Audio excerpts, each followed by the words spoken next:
में हम सीटेट दिसंबर सीडीपी के प्रीवियस ईयर क्वेश्चन यानी कि 2024 में जो सीटेट एग्ज़ाम हुआ था उसका सीडीपी का 30 क्वेश्चन का प्रैक्टिस सेट करेंगे, जो यानी कि जो पी का पहला क्वेश्चन से स्टार्ट करते हैं। तो पहला क्वेश्चन क्या है हमारा, उसको देखते हैं। दोस्तों पहला क्वेश्चन दे रखा है हमारा, महारत उन्मुख शिक्षार्थी आमतौर पर सफलता का श्रेय को देते हैं और असफलता का श्रेय को देते हैं। यानी कि महारत जो उन्मुख शिक्षार्थी हैं, जो सफलता प्राप्त करते हैं या फिर असफलता प्राप्त करते हैं, तो वो किसको अपना श्रेय देंगे? योग्यता और अच्छी किस्मत, निम्न योग्यता यानी कि योग्यता और अच्छी किस्मत, यानी कि अगर सफलता मिलती है तो अच्छी किस्मत और योग्यता को देंगे या निम्न योग्यता को देंगे। तो दोस्तों इसको तो नहीं देंगे, क्योंकि ये किस्मत को कोई भी दोष हमें नहीं देना है। दूसरा क्वेश्चन है योग्यता और कोशिश। हाँ, जब सफलता होती है, महारत उन्मुख शिक्षार्थी होता है तो उसे अगर सफलता मिलती है तो बोलता है मुझमें योग्यता थी और मैंने उसकी कोशिश की। और सही विद्यार्थी होता है, उसको असफलता मिलती है तो वो कहता है अपर्याप्त कोशिश की, यानी मैंने कोशिश कम की। तो यही हमारा क्या सही ऑप्शन हो जाएगा। पहले क्वेश्चन का आंसर क्या हो जाएगा? ऑप्शन नंबर 2, योग्यता और कोशिश, अपर्याप्त कोशिश। योग्यता और अच्छी किस्मत का इसमें कोई भी लेना देना नहीं है, क्योंकि हम अगर अच्छे से मेहनत करते हैं तो हमें सफलता मिलती है, अगर हम मेहनत कम करते हैं तो हमें असफलता मिलती है। चलिए अब अगला क्वेश्चन देख लेते हैं। क्वेश्चन नंबर 2 क्या? अभिकथन और कारण, यानी कि अजर्सन रीजन का क्वेश्चन दे रखा है। शिक्षकों द्वारा प्रदान किया गया अवलंबन बच्चों को सीखने की प्रक्रिया में बाधा डालता है। दोस्तों आपको ये जो अवलंबन शब्द है ये बड़ा अजीब लग रहा होगा। अवलंबन को कहते हैं हिंदी में, आम भाषा में कहा जाए तो पाड़। ये क्या होती है? पाड़। तो दोस्तों मैं आपसे कहना चाहूँगा कि जब भी आप सीडीपी का कंटेंट पढ़ रहे हैं या फिर क्वेश्चन पर ध्यान दे रहे हैं तो हमें इंग्लिश वर्ड्स पर ज़्यादा से ज़्यादा ध्यान देना है, क्योंकि मैंने ये क्वेश्चन हिंदी में लगाए हैं तो एग्ज़ाम में आपको इंग्लिश में भी क्वेश्चन मिलेगा। तो उसमें दे रखा होगा अवलंबन, ऐसे ही उसमें इंग्लिश में दे रखा होगा स्कैफ होल्डिंग दे रखा होगा।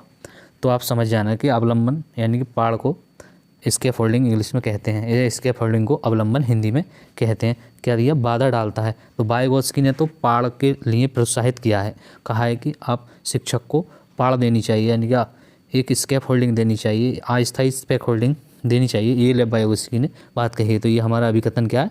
गलत हो जाएगा। फिर कारण क्या देगा? लेव वाइगोत्स्की ने प्रस्तावित किया कि बच्चे स्वतंत्र रूप से पर्यावरण पर कार्य करके और उसमें हेर फेर करके सीखते हैं।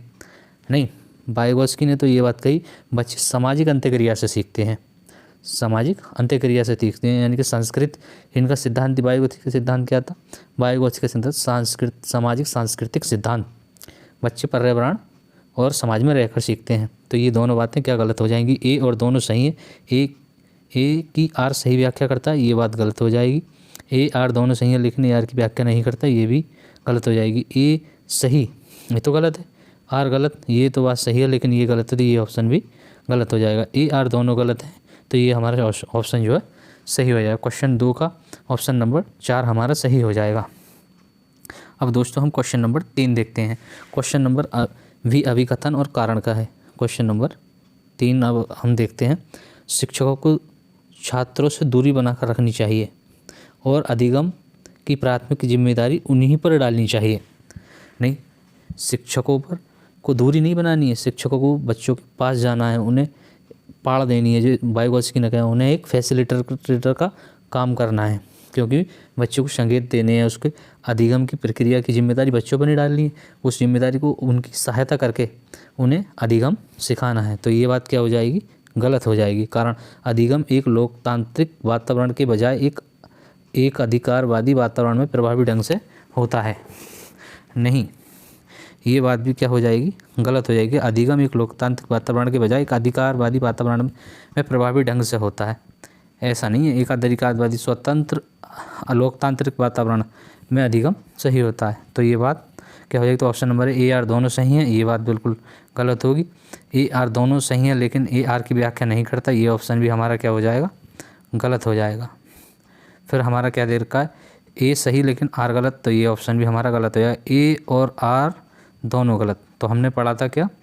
ए आर दोनों गलत, यानी कि यही ऑप्शन हमारा सही हो जाएगा। अब हम क्वेश्चन नंबर 4 पर आ जाते हैं। क्वेश्चन नंबर 4 क्या कहता है दोस्तों, विकास के संदर्भ में एक समय सीमा जिसमें एक व्यक्ति विशिष्ट उत्प्रेरणाओं के प्रति परिवर्धित संवेदनशीलता रखता है, जिससे कि वह कुशल तरीके से कार्य करने के लिए विशेष कौशल विकसित कर सके, वह विकास की कहलाई जाती है। क्या कह रहा है, विकास के संदर्भ में एक समय सीमा में जिसमें एक व्यक्ति विशिष्ट उत्प्रेरणाओं के प्रति परिवर्धित संवेदनशीलता रखता है, यानी कि बहुत ही संवेदनशील रहता है कि मुझे इसको सीखना है या मुझे इसे करना है, बहुत ही सीरियसनेस रहती है, जिससे वह कुशल तरीके से कार्य करने के लिए विशेष कौशल विकसित कर सके और वो कोई भी कार्य करने के लिए एक विशेष महारत हासिल कर सके, विकास की कहलाएगी। कोट लेखन एनकोडिंग अवधि नहीं, प्रोत्साहन अवधि इनएक्टिव पीरियड नहीं, उत्प्रेरक स्टिमुलस पीरियड नहीं, स्टिमुलस पीरियड नहीं, चुनौतीपूर्ण अवधि। क्वेश्चन हमारा 4 का ऑप्शन क्या हो जाएगा, पहला ही ऑप्शन हो जाएगा चुनौतीपूर्ण अवधि, क्योंकि उसने संवेदनशील होगा तो उसे एक चुनौती लेनी है और जिससे उसने अपने कार्य को पूरा करना है। अब हम क्वेश्चन नंबर 5 देखते हैं। क्वेश्चन देखेंगे क्या देख रखा है हमारा, लेखन वैकल्य की विशेषता है। लेखन वैकल्य यानी कि लिखने से संबंधित जो हमारा लेखन वैकल्य होता है। ऑप्शन को देख लेते हैं, पढ़ने के प्रवाह में कमी, ये हमारा पढ़ने से रिलेटेड वैकल्य है, यानी कि विकार है। ये दोहराव यानी कि बार बार बोलने में गलती करना, ये उसके लिए होता है। गतिक कौशल ये हमारे मोटर स्किल के लिए होता है। लिखित कार्य चुनौती डिफ़िकल्ट्स, यही हमारा ऑप्शन हो जाएगा, यानी कि लिखित कार्य हमारा लेखन वैकल्य है, तो लिखित कार्य में चुनौती यानी कि लिखते में हमसे ज़्यादातर गलती होती हैं। अब क्वेश्चन नंबर हम 6 देखेंगे। क्वेश्चन नंबर 6 क्या दे रखा है, लॉरेंस कोलबर्ग ने तर्क दिया है कि नैतिक विकास क्रमिक चरणों में होता है। बच्चों के नैतिक तर्क में लिंग भेद होते हैं। बच्चे में नैतिक विकास निरंतर रूप से होता है। बच्चों में नैतिक तर्क और सांस्कृतिक अंतर होते हैं। लॉरेंस कोलबर्ग की हमने जो थ्योरी पढ़ी है उसमें क्या देखा है, नैतिक विकास क्रमिक चरणों में होता है, ये बात कोलबर्ग ने कही है। बच्चों के नैतिक तर्क में लिंग भेद होता है, इस बात को लॉरेंस कोलबर्ग ने नहीं कहा है। तो हमारा क्वेश्चन नंबर 6 का ऑप्शन क्या हो जाएगा, पहला ही ऑप्शन हो जाएगा, नैतिक विकास क्रमिक चरणों में होता है, क्योंकि इसकी 3 स्टेजेस होती हैं और इसकी 3 लेवल होते हैं और स्टेजेस होती हैं, कॉन्वेंशनल, प्री कॉन्वेंशनल और कॉन्वेंशनल, ये हमारी स्टेजेस होती हैं। तो चलिए अब क्वेश्चन नंबर हम 7 की तरफ चलते हैं। क्वेश्चन नंबर 7 क्या दे रखा है, बच्चे जब अनुभव करते हैं तो बेहतर रूप से सीखते हैं। प्रदर्शन करने के लिए उच्च स्तर पर चिंता करते हैं, नहीं, चिंता ये हमारा एक नेगेटिव टिक वर्ग है, तो ये बिल्कुल गलत हो जाएगा। अधिगम व्यवस्था लर्न हेल्पनेस, अधिगम में व्यवस्था विफल होते हैं, तो ये भी हमारा ऑप्शन नहीं होगा।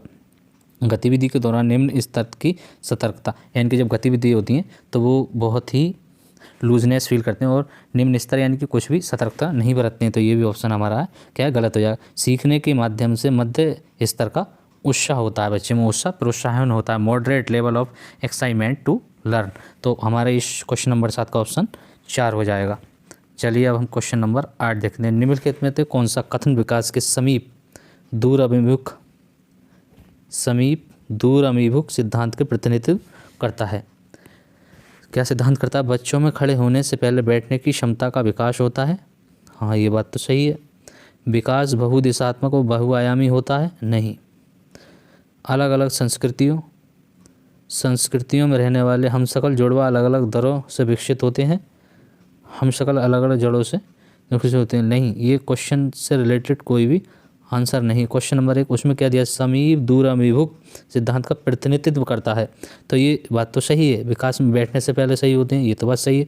बहुआयामी होते हैं, ये भी बात सही है। अलग अलग संस्कृतियों हमशक्ल को जोड़ा अलग अलग दरों से विकसित होता है, ये भी बात सही है। लेकिन उसने क्या कहा, समीप दूर अभिमुख, मोतियों के धागे पिरोने से पहले बच्चे गेंद पकड़ने की क्षमता विकसित करते हैं। यानी कि बच्चा जब छोटा होता है तो पहले वह ग्रॉस मोटर स्किल को सीखता है, यानी कि कोई भी बड़ी चीज़ को अपने पूरे हाथ में पकड़ लेता है। जब छोटा बच्चा होता है तो उसके हाथ में कुछ देते हैं तो वो उस अपने हाथ से पकड़ लेता है, उसके बाद में वो मोतियों के धागे पिरोने की पकड़ने को से पहले वो गेंद पकड़ना सीखता है। हमारा ये ऑप्शन नंबर पहला ही हो जाएगा। फिर क्वेश्चन नंबर देखा, बायोगॉसी के अनुसार बच्चे स्वयं से बात करते हैं तो वो क्योंकि वो आत्मकेंद्रित होते हैं, नहीं। आत्मकेंद्रित ईगोसेंट्रिज्म की नहीं, ये बात हमारी पियाजे ने, क्योंकि वो सोच और अतार्किक है, नहीं। विचार और आत्मनियम नियमन में सहायता के लिए करते हैं, या आत्म सुदृढ़ीकरण प्रदान करने के लिए जब वयस्क उन्हें अनदेखा कर रहे हों। नहीं, वे विचार और आत्म नियमन में सहायता के लिए निजवाक करते हैं, यानी प्राइवेट स्पीच करते हैं। क्वेश्चन नंबर 10, वाइगोत्स्की के सीखने और विकास के सिद्धांत के अनुसार निम्नलिखित में से कौन सा आलम्बन का उदाहरण है? एक आलम्बन यानी कि पहाड़ का उदाहरण है। एक छात्र को पढ़ने का कार्य देना, उन्हें स्वतंत्र कार्य देना और उन्हें स्वतंत्र रूप से जवाब देने के लिए कहना, या फिर एक छात्र को एक कौशल प्रदर्शन करना और फिर उसे अपने दम पर इसमें महारत हासिल करना। और क्वेश्चन नंबर 3 क्या है हमारा?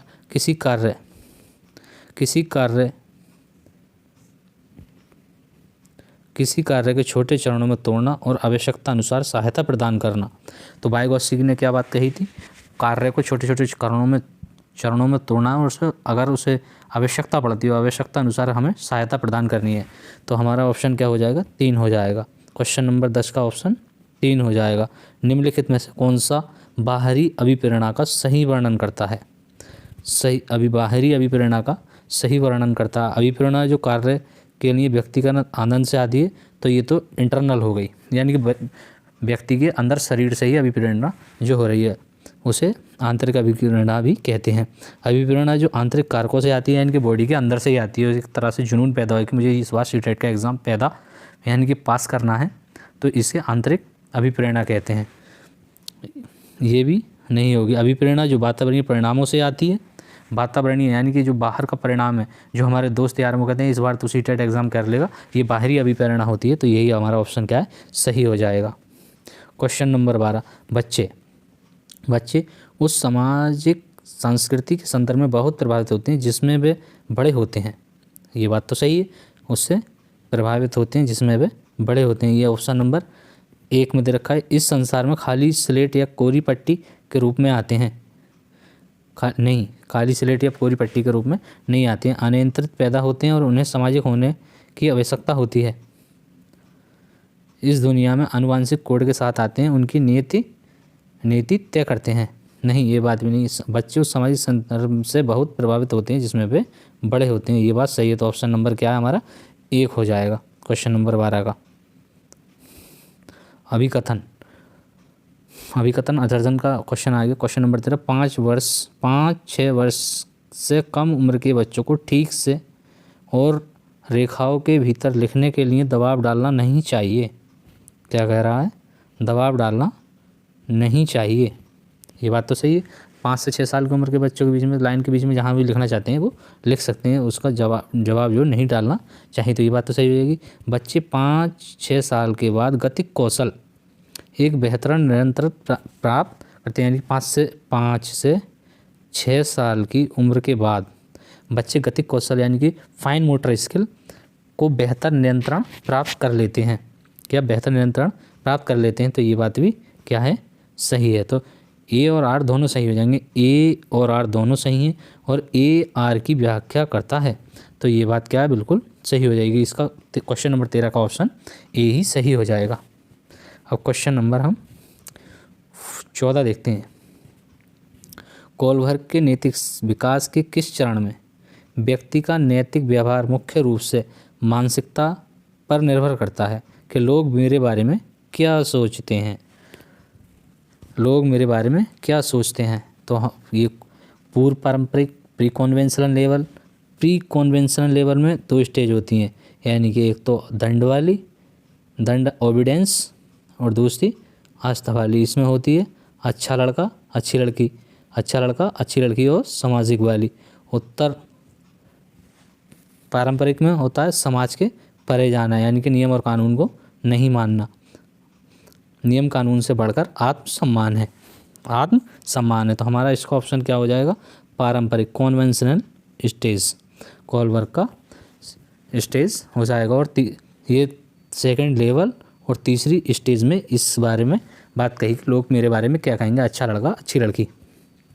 Question number 15, अभिकथन। एक समावेशी कक्षा में छात्रों की आवश्यकताओं को पूरा करने के लिए शिक्षकों को बहुसंवेदी सामग्री का उपयोग करना चाहिए।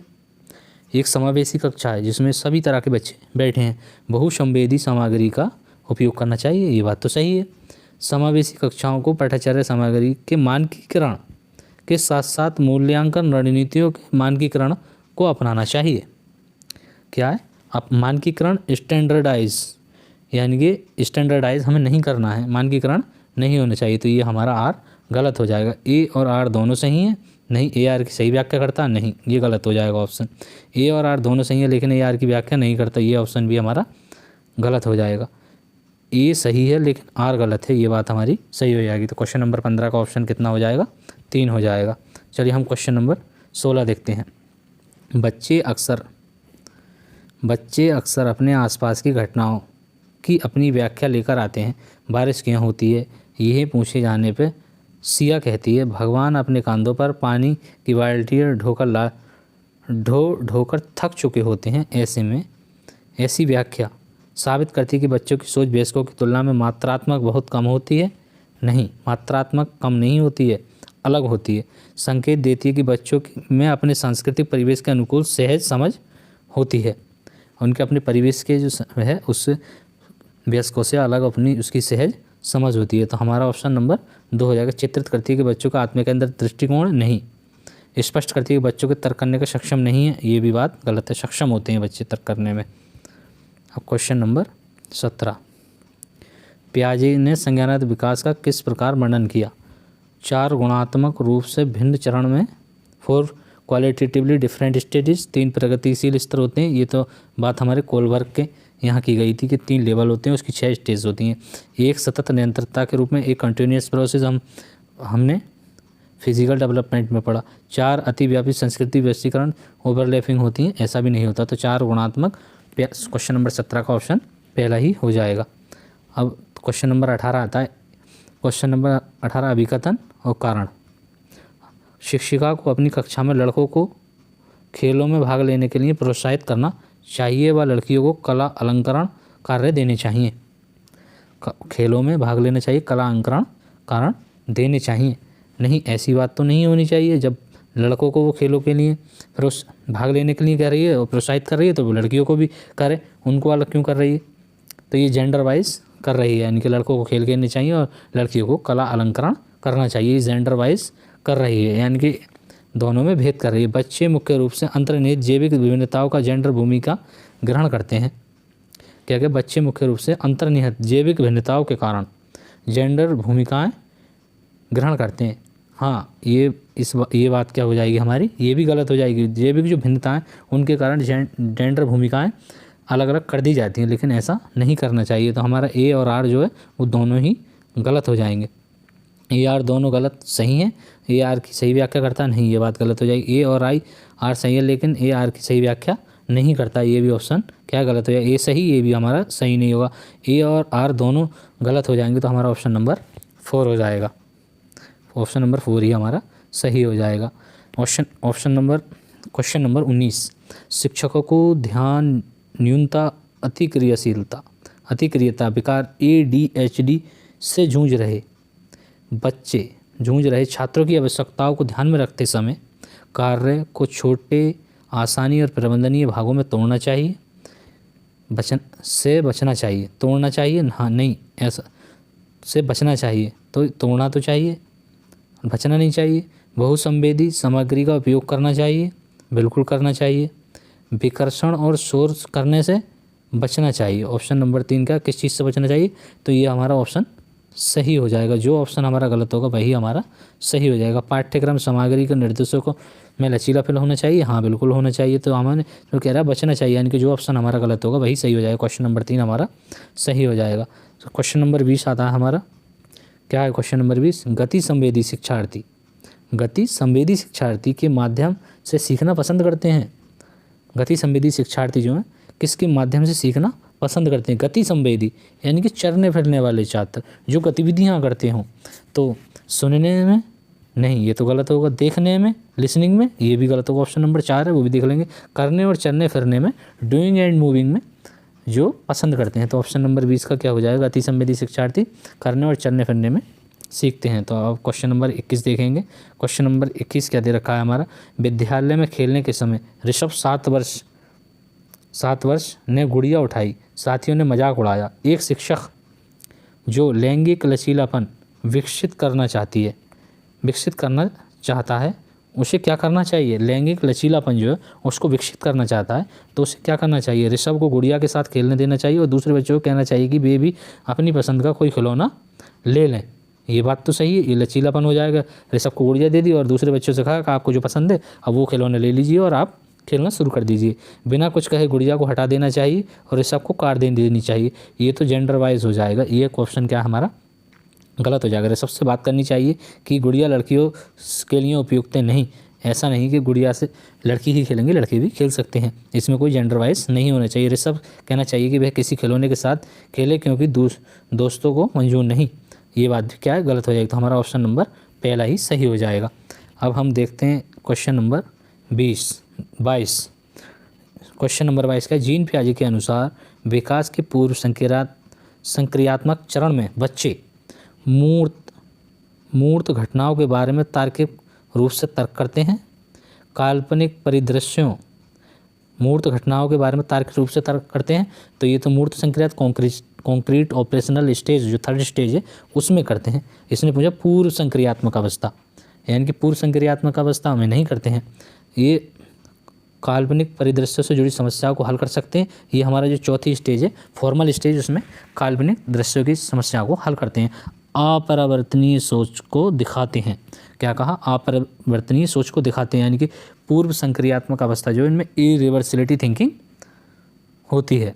तो हमारा ऑप्शन नंबर क्या हो जाएगा? 3 सही हो जाएगा। अब हमारा आता है क्वेश्चन नंबर 23। लेव वाइगोत्स्की के अनुसार समीपस्थ विकास के क्षेत्र ZPD का उपयोग करके किसके लिए किया जाना चाहिए? केवल शिक्षण के लिए, मूल्यांकन के लिए, शिक्षण और मूल्यांकन के लिए, या फिर ऑप्शन नंबर 4 क्या है? बुद्धि या IQ की पहचान के लिए। तो हमारा क्या हो जाएगा ऑप्शन का? इसका क्वेश्चन नंबर 23 का आंसर क्या होगा?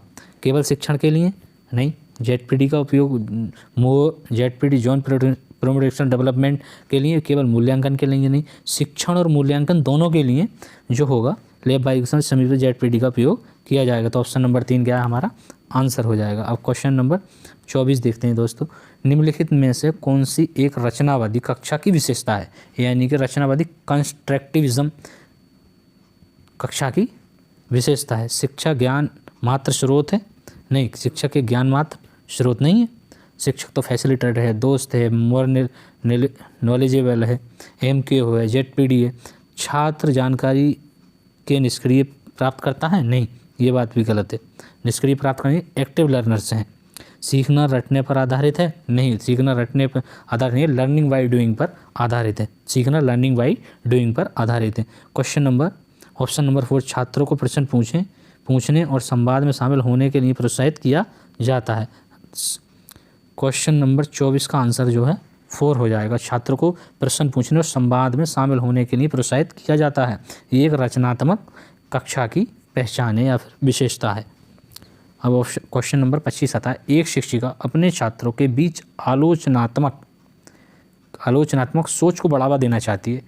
इसके लिए उसे छात्रों को किसी विषय पर कई दृष्टिकोण प्रयोग प्रदान करने चाहिए। छात्रों में असहमत होने के लिए हतोत्साहित करना चाहिए, हतोत्साहित नहीं करना है। हर समस्या के लिए एक सही उत्तर पर जोर देना चाहिए? नहीं, सही उत्तर पर जोर नहीं देना चाहिए। वो क्या? आलोचनात्मक यानी क्रिटिकल थिंकिंग करनी है। छात्रों को पाठ्यपुस्तक की समग्र सामग्री याद करने के लिए कहना चाहिए, रटने के लिए भी नहीं कहना चाहिए। छात्रों को किसी विषय पर कई दृष्टिकोण यानी कि अलग अलग तरीके से डाइवर्जेंट थिंकिंग यानी कि अलग अलग तरीके से सोचने का दृष्टिकोण पैदा करना चाहिए। तो ऑप्शन नंबर 25 का 1 हो जाएगा। ये शिक्षक को करना चाहिए। क्वेश्चन नंबर 26 क्या देखा? अच्छी समस्या समाधानकर्ता बनने में विद्यार्थियों की सहायता करने के लिए एक शिक्षक को किस पर बल देना चाहिए? बड़ी और जटिल समस्याओं को छोटी प्रबंधनीय समस्या में विभाजित करना चाहिए। बात तो सही है, लेकिन आगे देखते हैं और क्या ऑप्शन देख रहे हैं। समस्या से संबंधित जानकारी केवल एक ही पहलू पर ध्यान केंद्रित करना चाहिए? नहीं, अगर समस्या है उसके मल्टीपल पहलुओं पर ध्यान केंद्रित करना है, यानी कि क्रिटिकल थिंकिंग करनी है, तो ये ऑप्शन क्या है हमारा गलत हो जाएगा। ऐसी जानकारी पर ध्यान देना चाहिए जो पहले से मौजूद हो, विश्वासों की पुष्टि करे, नहीं, ऐसी हमें कोई जानकारी पर ध्यान नहीं देना है। समस्याओं को एक विशिष्ट निर्धारित तरीके से हल करना चाहिए, नहीं, बड़ी और जटिल समस्याओं को छोटी प्रबंधनीय समस्याओं में विभाजित करना चाहिए। तो क्वेश्चन नंबर 26 का आंसर पहला ही हो जाएगा, ये हमारा सही हो जाएगा। क्वेश्चन नंबर 7, अर्थपूर्ण अधिगम मुख्य रूप से किसके बारे में नहीं है? ज्ञान के बारे में, ज्ञान के बारे में। अर्थपूर्ण अधिगम ज्ञान के बारे में नहीं है, जी हाँ बिल्कुल ज्ञान के बारे में नहीं है। कौशल विकास, डेवलप स्किल्स के बारे में अर्थपूर्ण नहीं है।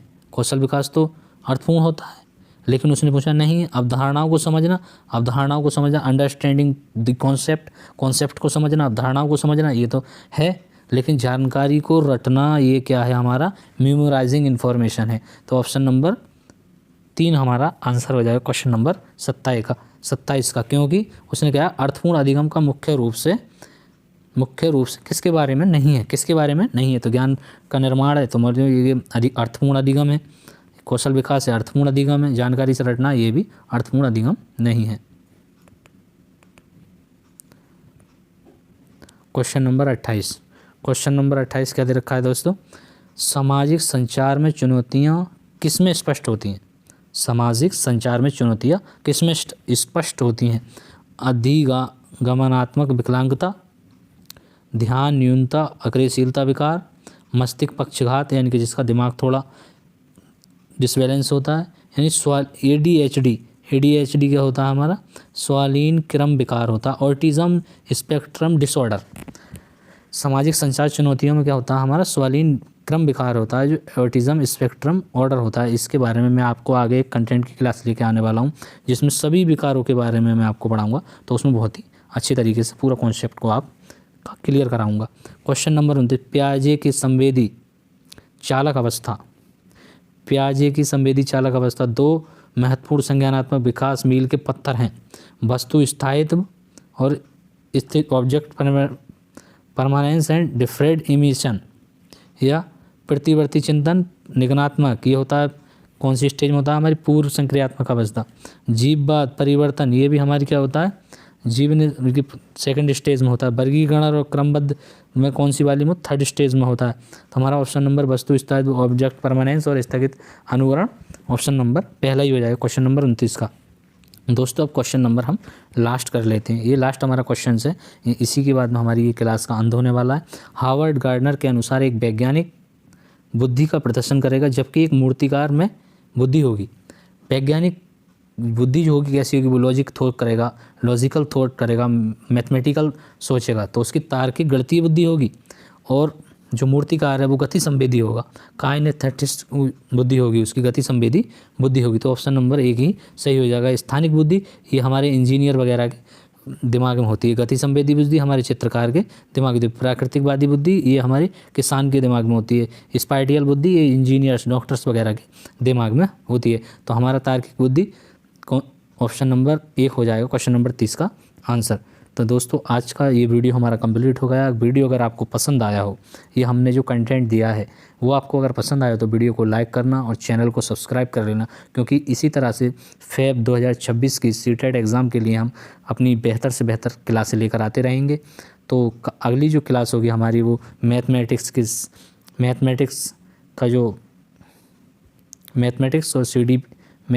और मैथमेटिक्स की पेडागोजी पर आधारित होगी। उसके हम 30 क्वेश्चन जो सीटेट दिसंबर में हुआ है उसका पोर्शन हम 30 क्वेश्चन का लेकर आएंगे। तो अगर आप उसको भी देखना चाहते हैं तो हमारे चैनल को सब्सक्राइब करके बेल आइकन को प्रेस कर लेना। दोस्तों फिर मिलेंगे एक अगले वीडियो में, तब तक के लिए जय हिंद जय भारत।